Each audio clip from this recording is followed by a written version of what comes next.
Hello kids, welcome all of you to my प्यारा सा YouTube channel. Now we are going to study about colloidal solution in this chapter.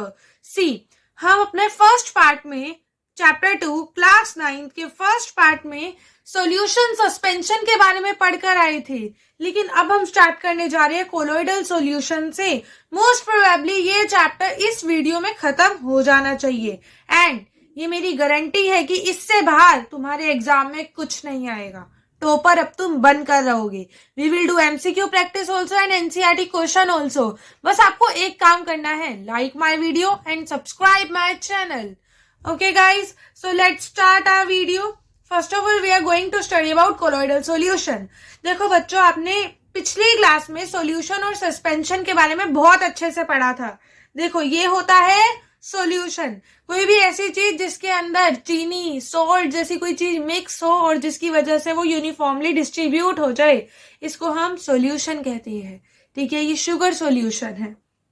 Suspension होता है water के अंदर अगर तुम सॉइल डाल दोगे और सॉइल नीचे बैठ जाएगी तो तुम्हें दो डिस्टिंक्ट बाउंड्रीज दिखेगी. That was suspension. And now we are going to study about colloidal solution. बच्चों, कोलोइडल सॉल्यूशन बहुत ज्यादा फेमस है. अब मैं तुम्हें कोलोइडल सॉल्यूशन दिखाने जा रही हूँ लाइव. देखिए, ये देखो, दिख रहा है? क्या है ये? क्या है बच्चों? ये मिल्क. ये जो मिल्क है वो एक कोलोइडल सॉल्यूशन है. कोलोइडल सॉल्यूशन ऐसे सॉल्यूशन होते हैं जो होमोजीनियस लगते हैं बट होते हेट्रोजीनियस है. इनकी जो डिस्टिंक्ट पार्टिकल्स होते हैं वो विजिबल नहीं होते. Is it clear? क्या तुम्हें डिस्टिंक्ट पार्टिकल्स दिख रहे हैं? ऑब्वियसली नहीं दिख रहे. तो कोलोइडल सॉल्यूशन ऐसे सॉल्यूशन है जो होमोजीनियस लगते हैं बट होते हेट्रोजीनियस मिक्सचर्स है. Is it clear? इसके पार्टिकल्स को ना तुम फिल्टर कर पाओगे.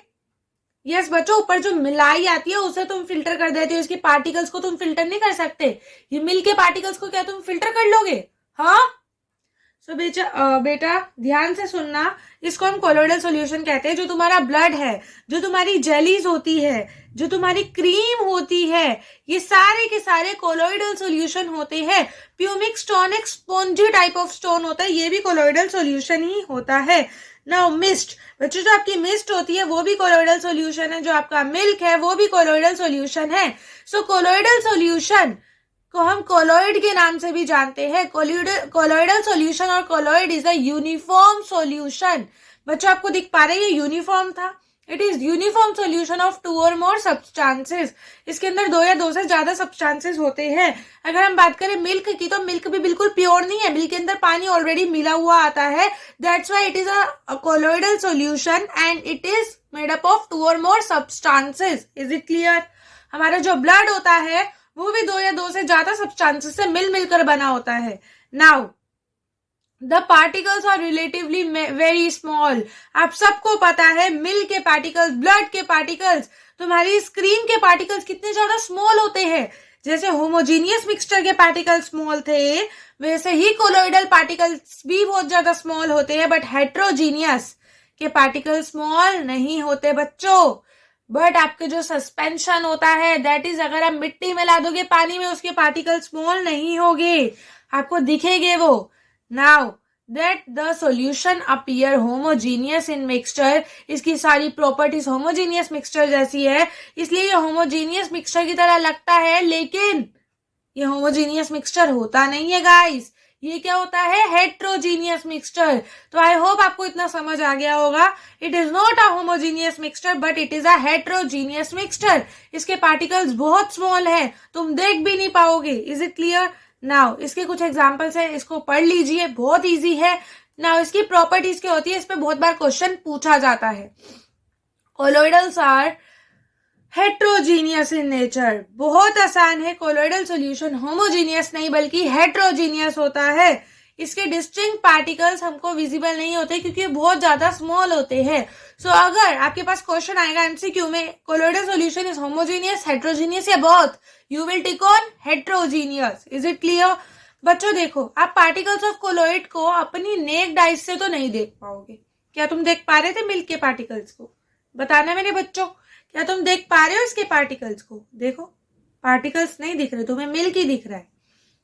मिल्क के पार्टिकल्स विजिबल नहीं है, ऐसे कोलोइडल सॉल्यूशन के पार्टिकल्स भी विजिबल नहीं होते। जो पार्टिकल्स होते हैं बच्चों कोलोइडल सॉल्यूशन के एक बहुत बहुत बहुत बड़ा फीचर है। क्या फीचर है मैम इसका? जो इसके पार्टिकल्स है, मतलब जो तुम्हारे कोलोइडल सॉल्यूशन है, वो टिंडल इफेक्ट दिखाते हैं। क्या दिखाते हैं बच्चों? टिंडल इफेक्ट दिखाते हैं। कौन सा इफेक्ट? Tyndall effect. याद हो गया? अब टिंडल इफेक्ट होता क्या है मैम?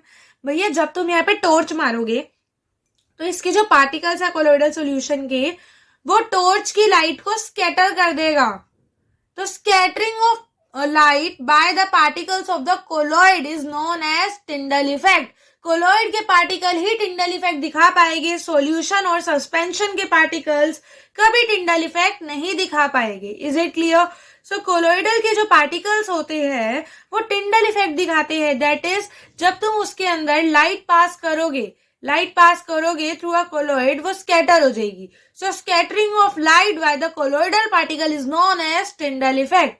कोलॉइड जो होते हैं वो स्टेबल होते हैं। तुम्हें मिल्क स्टेबल नहीं लगता क्या? ऑब्वियसली मिल्क जो है वो स्टेबल है, मिल्क स्टेबल है, कोलॉइड स्टेबल होते हैं।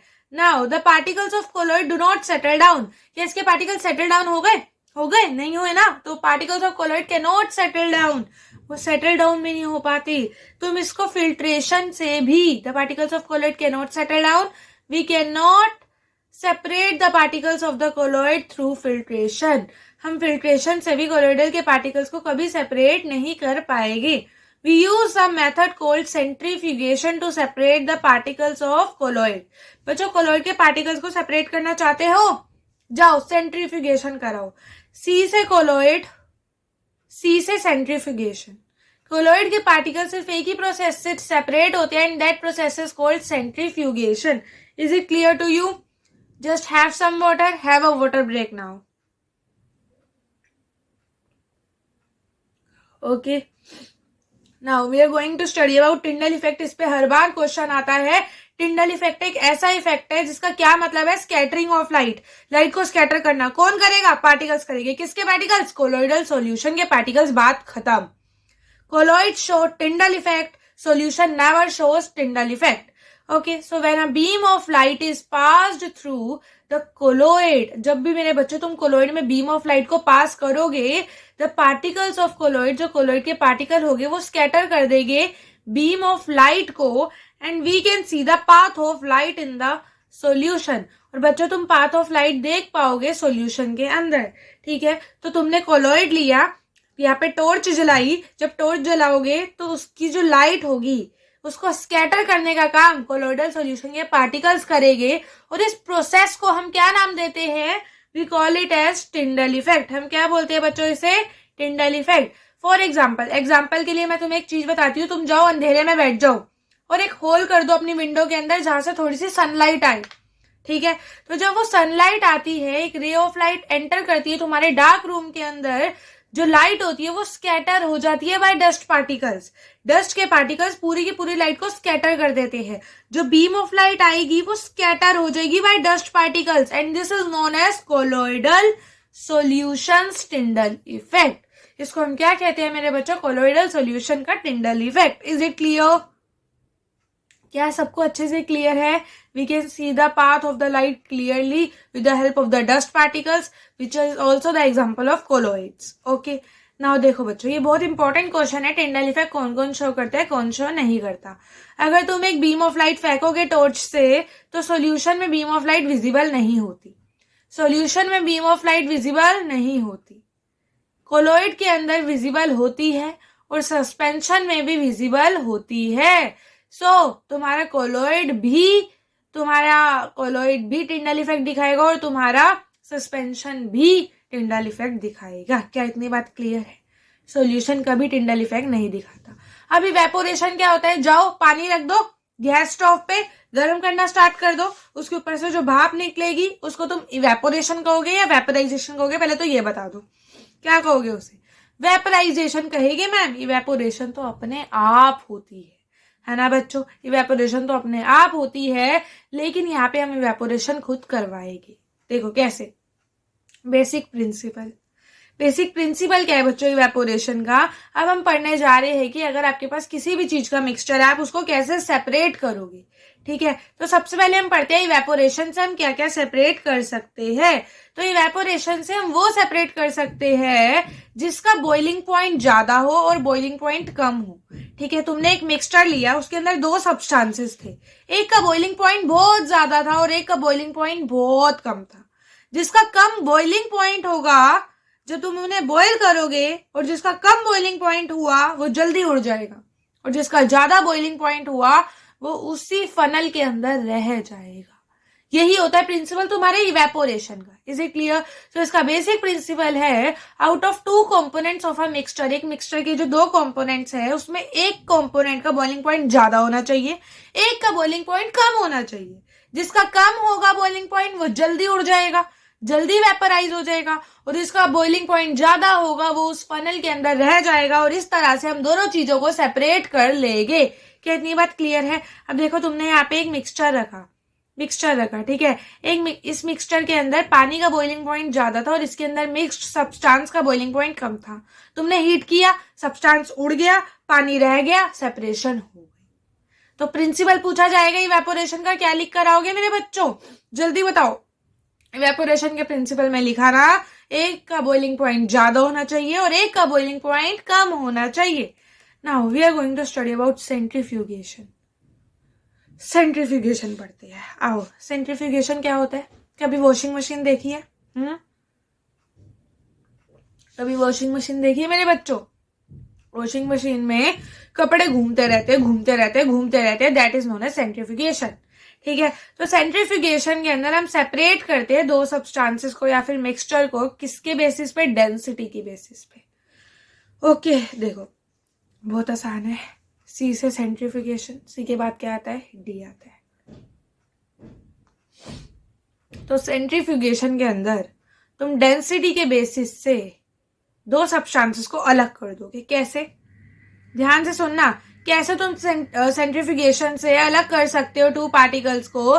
व्हेन मिक्सचर इज रोटेटेड, जब एक मिक्सचर को तुम रोटेट करते हो बहुत फास्ट, डेंसर पार्टिकल, जो मेरे बच्चों तुम्हारे डेंस पार्टिकल्स होते हैं, जिसका मास बाय वॉल्यूम ज्यादा होता है, वो नीचे बैठ जाते हैं, और जो लाइटर पार्टिकल्स होते हैं वो ऊपर आ जाते हैं। सपोज करो मेरे बच्चों, तुम एक मिक्सचर ले आए, ठीक है, मिक्सचर ले आए। सेंट्रीफ्यूगेशन का मतलब है उसे एक मशीन में घुमा देना।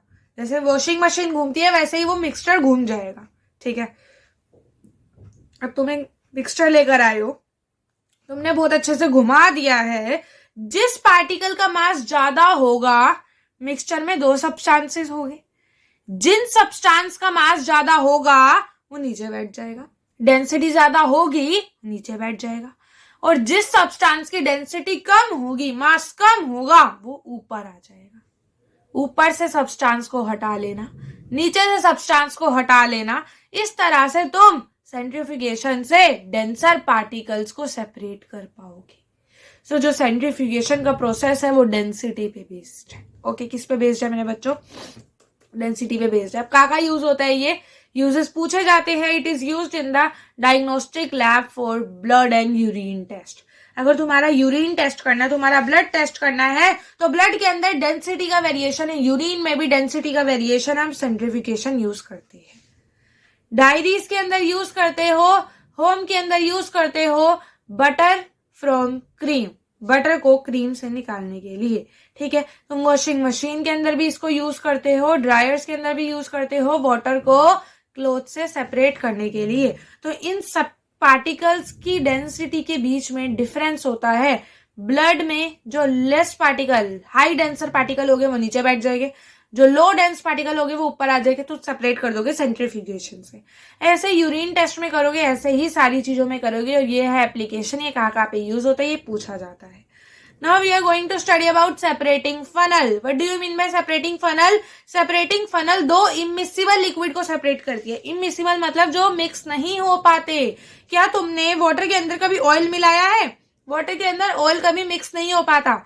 वाटर नीचे होता है और ऑयल उसके ऊपर फ्लोट करता है, तो ये इमिसिबल लिक्विड है। अगर तुम इमिसिबल लिक्विड को सेपरेट करना चाहते हो तो तुम सेपरेटिंग फनल का यूज करोगे मेरे बच्चों। आ जाओ, ये देखो, ये होती है सेपरेटिंग फनल। ये पूरी की पूरी फनल को हम क्या नाम देते हैं? सेपरेटिंग फनल नाम देते हैं। जो ऊपर ऑयल होगा वो यहाँ आ जाएगा। देखो, ऑयल यहाँ पे आ गया, वाटर नीचे रह गया, इस तरह से तुम सेपरेट कर पाओगे सेपरेटिंग फनल से। Is it clear? एप्लीकेशन का यूज करते हो मेरे बच्चों तुम इसे? आयरन को उसके ओर में से निकालने के लिए यूज करते हो। आयरन जहां से निकलता है उसको ओर कहते हैं, ठीक है।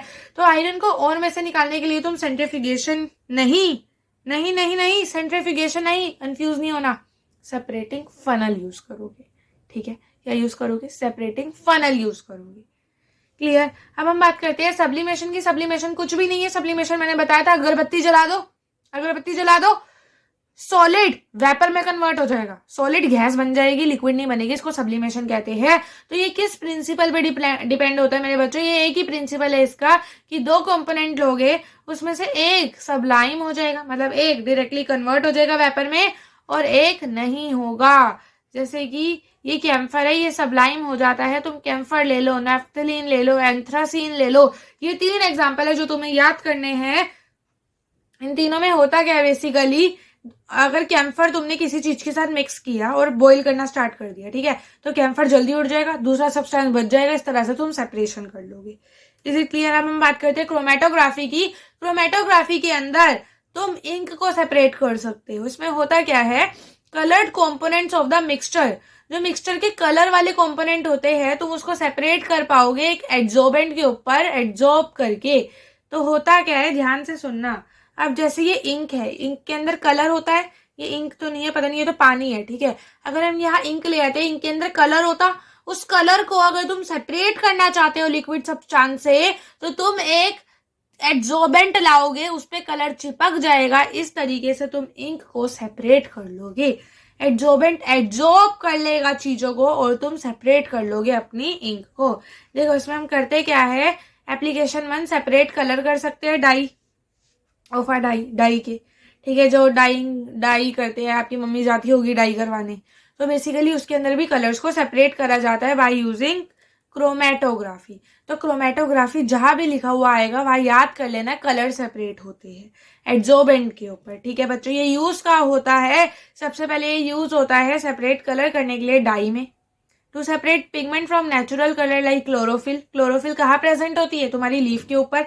लीफ के ऊपर जो ग्रीन कलर की लेयर है उसको तुम क्लोरोफिल कहते हो। उसको सेपरेट करने के लिए भी तुम क्रोमेटोग्राफी यूज करते हो, क्योंकि वो भी तो कलर है, उसे भी तो तुम सेपरेट ही कर रहे हो। To separate drug from the blood. Blood red colour का है, रेड कलर के ब्लड में से तुम एक ड्रग को सेपरेट कर रहे हो जो कलरलेस है या फिर कलरफुल है, उसी को भी हम क्रोमेटोग्राफी कहते हैं। सो ये सारे यूजेस है क्रोमेटोग्राफी के जो कलर्स को सेपरेट करने के काम आते हैं। Distillation I don't think so तुम्हारे सिलेबस में है। एक बार डिस्टिलेशन बच्चों अपनी बुक में देख लेना, सिलेबस में है तो ठीक है, अदरवाइज इसे छोड़ देना। देखो अगर हम बात करें डिस्टिलेशन की, तो डिस्टिलेशन में हम ये सॉल्यूशन ले लेते हैं, एक मिक्सचर है। It is a mixture of 2 और मोर सब्सटेंसेस।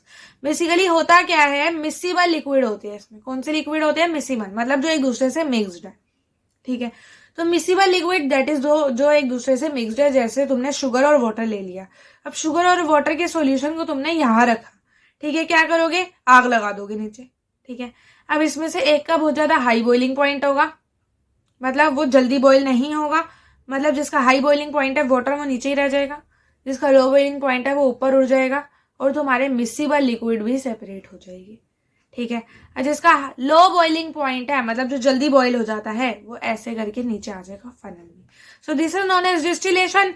ये हम कहाँ यूज करते हैं बच्चों? ये तुम पेट्रोलियम में यूज करते हो, पेट्रोलियम को रिफाइन करने के लिए रिफाइनरीज में यूज करते हो, petrochemical, chemical plants, natural gas processing, हर जगह पे तुम इसे यूज करते हो। Is it clear? तुम्हें ऑक्सीजन सेपरेट करनी है, liquid nitrogen and argon separate करना है एयर से, तब भी तुम इसे यूज करते हो। और ऑयल रिफाइनरी के अंदर क्रूड ऑयल को यूजफुल सब्सटेंस निकालने के लिए भी, क्रूड ऑयल में से यूजफुल सब्सटेंस को निकालने के लिए भी तुम डिस्टिलेशन यूज करते हो।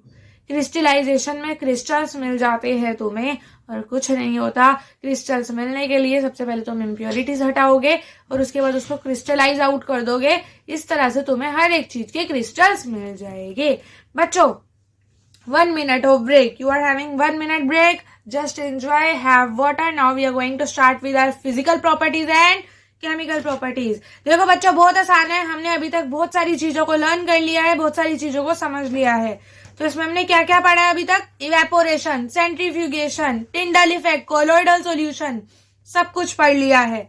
Sublimation, chromatography, distillation, everything is done. Now we are going to study about physical properties and chemical properties. Okay. So physical property क्या होता है? Physical property का मतलब है तुम एक चीज के अंदर physical substances को change कर रहे हो. Okay. So physical properties का क्या मतलब है? Property of the substance such as rigidity. एक substance कितना ज्यादा rigid है. एक substance जिसका क्या color है, fluidity, boiling point, melting point, density and hardness, ये सारी चीजों को तुम क्या कहते हो? फिजिकल प्रॉपर्टीज कहते हो. याद रखना. देखो, फिजिकल चेंज एक ऐसा चेंज है जिसमें तुम्हारे फिजिकल प्रॉपर्टीज चेंज हो जाती है. मेरा कलर, मेरी फिजिकलनेस, मतलब मैं पूरी खुद, मैं फिजिकल, ये फिजिकल बॉडी है. ठीक है. तुम्हारे हाथ पैर ये सब फिजिकल है. अगर तुम्हारे अंदर की चीजें केमिकल चेंज हुआ, that is known as chemical change और केमिकल प्रॉपर्टीज. तुम्हारे कलर, तुम्हारी रिजिडिटी, तुम्हारी स्ट्रॉन्गनेस, तुम्हारा melting point, boiling point, density change हुआ तो इसको हम क्या कहेंगे? फिजिकल प्रॉपर्टी कहेंगे. Is it clear? So basically अब हम एक चीज पढ़ने जा रहे हैं, फिजिकल चेंज किसे कहती है. ठीक है. पहले तुम्हें पता होना चाहिए फिजिकल प्रॉपर्टी किसे कहते हैं. जल्दी से याद करो क्या होती है फिजिकल प्रॉपर्टीज. अगर एक सब्सटेंस की रिजिडिटी चेंज हो रही है तो वो फिजिकल चेंज है. कलर चेंज हो रहा है तो फिजिकल चेंज है. एक सब्सटेंस की फ्लूइडिटी चेंज हो रही है तो वो फिजिकल चेंज है. एक सब्सटेंस की बॉइलिंग पॉइंट चेंज हो रहा है तो वो भी फिजिकल चेंज है. मेल्टिंग पॉइंट चेंज हो रहा है तो वो भी फिजिकल चेंज है. डेंसिटी चेंज हो रही है वो भी फिजिकल चेंज है. हार्डनेस चेंज हो रही है वो भी फिजिकल चेंज है. जल्दी से इसे याद करो. 2 मिनट दे रही हूँ, फटाफट याद करो इसे, फास्ट.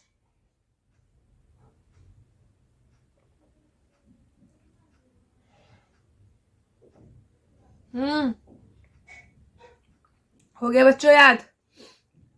बेसिकली अब फिजिकल चेंज क्या होता है? When physical property of a substance changed is known as physical change. जब भी किसी सब्सटेंस की फिजिकल प्रॉपर्टी चेंज हो जाती है उसको हम फिजिकल चेंज कहते हैं. बॉइलिंग पॉइंट चेंज हो जाएगा, फिजिकल चेंज है. कलर चेंज हो जाएगा, फिजिकल चेंज है. डेंसिटी चेंज हो जाएगी, फिजिकल चेंज है. ठीक है. अगर तुम एक सब्सटेंस को कन्वर्ट कर रहे हो एक स्टेट से दूसरे स्टेट के अंदर, सॉलिड को लिक्विड में बदल रहे हो, लिक्विड को गैस में बदल रहे हो, वो एक फिजिकल चेंज है. क्या चेंज हो रहा है? बॉइलिंग पॉइंट ही तो चेंज हो रहा है ना. तो बेसिकली जब भी तुम एक सब्सटेंस को दूसरे सब्सटेंस के अंदर चेंज करते हो, सो दैट इज फिजिकल चेंज. एक स्टेट को दूसरी स्टेट में चेंज करते हो, दैट इज फिजिकल चेंज. ठीक है. एक कलर को दूसरे कलर बना देते हो, that is physical change. Now it is also a physical change as only the physical nature of the substance change without affecting its chemical nature. बच्चों अगर सिर्फ फिजिकल नेचर चेंज हो रहा है, फिजिकल प्रॉपर्टीज चेंज हो रही है, chemical nature पे कोई इफेक्ट नहीं आ रहा, तो उसको हम फिजिकल चेंज का नाम देते हैं. जैसे अगर तुम आइस को वाटर बना देते हो तो कभी भी स्टेट चेंज हो, water that is liquid gas बन जाए, गैस सॉलिड बन जाए, स्टेट चेंज हो तो वो फिजिकल चेंज होगा, बात खत्म. कलर चेंज हो जाए वो भी फिजिकल चेंज होगा, बात खत्म. Boiling point, melting point change हो जाए, डेंसिटी चेंज हो जाए, वो भी फिजिकल चेंज होगा, बात खत्म. क्लियर मेरे बच्चों. अब केमिकल चेंज क्या होता है? जब केमिकल प्रॉपर्टीज चेंज हो जाती है. केमिकल चेंज क्या होता है मेरे बच्चों? जब केमिकल प्रॉपर्टीज चेंज हो जाती है. अगर मेरा कलर चेंज हो जाएगा तो ये फिजिकल चेंज है. ठीक है. अगर मेरे हाथ का कलर चेंज हो गया तो फिजिकल चेंज है. अगर मेरे हाथ की उंगली है थोड़ी सी ऐसे हो गई तो ये भी फिजिकल चेंज है. अगर मेरे हाथ ऐसे हो गए तो ये भी फिजिकल चेंज है बच्चों. लेकिन अगर मेरे अंदर का केमिकल, दैट इज अगर मेरी इंटेस्टाइन के अंदर कुछ चेंजेस आ गए, मेरे टंग के अंदर या फिर मेरे गले के अंदर कुछ चेंजेस आ गए, that is chemical change. So chemical change के अंदर केमिकली चीजें चेंज होती है. फिजिकल चेंज के अंदर colour, density, boiling point, melting point change होता है. सो chemical change is what? when the chemical properties or the chemical composition of the substance get altered or changed, it is called chemical change. ठीक है. it is also known as chemical reaction. आ जाओ बच्चों. देखो जैसे burning of the paper, तुमने एक paper लिया, उसको बर्न कर दिया, भैया उस पेपर की केमिकल प्रॉपर्टीज ही चेंज हो गई बर्न होने के बाद, ऑक्सीजन बन गया वो. ठीक है. So that is known as, that is oxygen ही कार्बन डाइऑक्साइड बन गया. ठीक है. So that is known as chemical change. Change. Okay, so basically अब हम पढ़ते हैं ये आपका केमिकल चेंज, कंबशन होना। जब भी तुम किसी को आग में जला दोगे, कंबशन कर दोगे, आग लगा दोगे, ऑक्सीजन की प्रेजेंस में जलाने को कंबशन कहते हैं। कोई भी सब्सटेंस को तुमने आग लगा दी तो कंबशन होगा and that is known as chemical change. ठीक है, केमिकल चेंज में रोटिंग भी आ जाता है। ठीक है, केमिकल्स चेंज हो रहे हैं तभी रोटिंग, मतलब चीजें सड़ रही है। रस्टिंग भी आ जाता है। आयरन के ऊपर जो रेड कलर की रस्ट आती है वो केमिकल चेंज है, फिजिकल चेंज नहीं है। समझ आ रही है? केमिकली कुछ चेंज हुए तभी रस्टिंग आई है। ऑक्सीजन के साथ रिएक्शन पे रस्टिंग आती है आयरन पे। डाइजेशन में कुछ प्रॉब्लम हो गई है, मतलब मेरे अंदर कुछ प्रॉब्लम है, केमिकल की वजह से कोई चेंज आ रहा है, तो that is chemical change. So combustion, rotting, dust, rusting, digestion, all these are chemical changes. लेकिन अगर हम बात करें फिजिकल चेंज की, केमिकल चेंज में नए नए प्रोडक्ट्स बनते हैं। फिजिकल चेंज में उसकी केमिकल आइडेंटिटी सेम रहती है, चेंज नहीं होती। मैटर चेंज हो सकता है लेकिन केमिकल आइडेंटिटी वो सेम रहती है। अगर मेल्ट हो गया, ठीक है, मेल्ट हो रही है, चीजें मेल्ट हो रही है, आइसक्रीम मेल्ट हो गई, आइसक्रीम मेल्ट होके भी उसका टेस्ट वैसा ही आएगा, कोई नया सब्सटेंस नहीं बना बच्चों। स्टेट चेंज हो रही है, स्टेट चेंज होना is a physical change. State change होना is a physical change, so melting is a physical change. Shredding होना फिजिकल चेंज। बॉयल होना स्टेट चेंज ही तो हो रही है, फिजिकल चेंज। चॉपिंग मतलब तुम एक चीज को काट रहे हो, अबे काटने के बाद भी तो वही रहेगी बेटा। बेटा समझ रहे हो मेरी बात? तो अगर तुम एक चीज को काट दोगे, आलू को काट दोगे, तो काटने के बाद भी तो आलू आलू ही रहेगा, उसके अंदर कोई नया सब्सटेंस तो नहीं बनेगा। सो that is also a physical change. Physical change में कभी नए सब्सटेंसेस नहीं बनते बच्चों, केमिकल चेंज में नए नए सब्सटेंसेस बन जाते हैं बच्चों। Change in state is a physical change. Change in chemical properties is a chemical change. याद कर लो, ये सारे केमिकल चेंजेस हैं, ये सारे फिजिकल चेंजेस हैं।